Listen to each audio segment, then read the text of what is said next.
to General Joseph Votel, the former U.S. Central Commanding General, kind enough to join us. General, that is a bit of an unusual strategy there to wait till after the Olympics to do something. I can understand that, but what do you make of just that? Well, thanks, Neil. It's great to be with you. Certainly, the Olympics could be a consideration, but I actually think there's probably some other considerations here that are in play as well. I think Iran has to think about the risk of failure.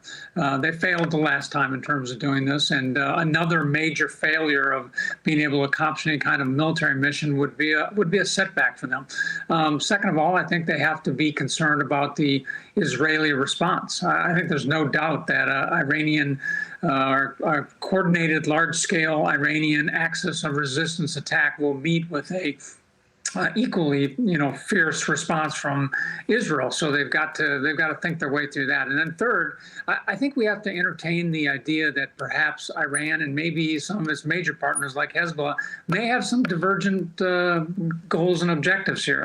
There are different considerations for each of those, and it's probably taken some time to work through all that. So I think certainly the Olympics is part of that, but I think there's probably something more substantive to the reasons why they have not launched their strike yet.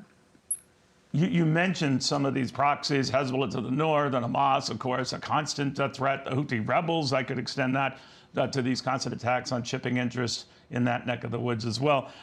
What if their responses that will be coming from those proxies and not directly Iran, and that's where Iran leaves it?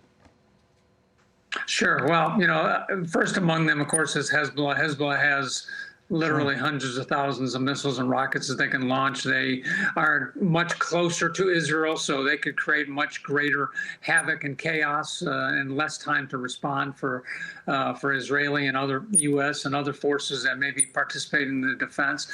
Certainly the other Shia groups, Shia militia groups, like those we've seen in Iraq and Syria, could launch attacks against U.S. bases or interests in the region to disrupt it, to cause us to divert our attention over there. And then, of course, the Houthis are really a wild card. They not only are trying to create effects in the Red Sea, but they do have capabilities that they can extend beyond the Red Sea, as we saw just a couple of weeks ago in Tel Aviv. So all of the combined aspect of this, I think, could create some real challenges. And it's likely that we're not just going to see one phase to this Iranian axis of resistance strike, but likely that we'll see maybe a couple different waves of it. All right, we'll see. Presumably after the Olympics, to your point. General, very good seeing you. Thank you for your service to this country. I'm Steve Doocy. I'm Brian Kilmeade. And I'm Ainsley Earhart. And click here to subscribe to the Fox News YouTube page to catch our hottest interviews and most compelling analysis.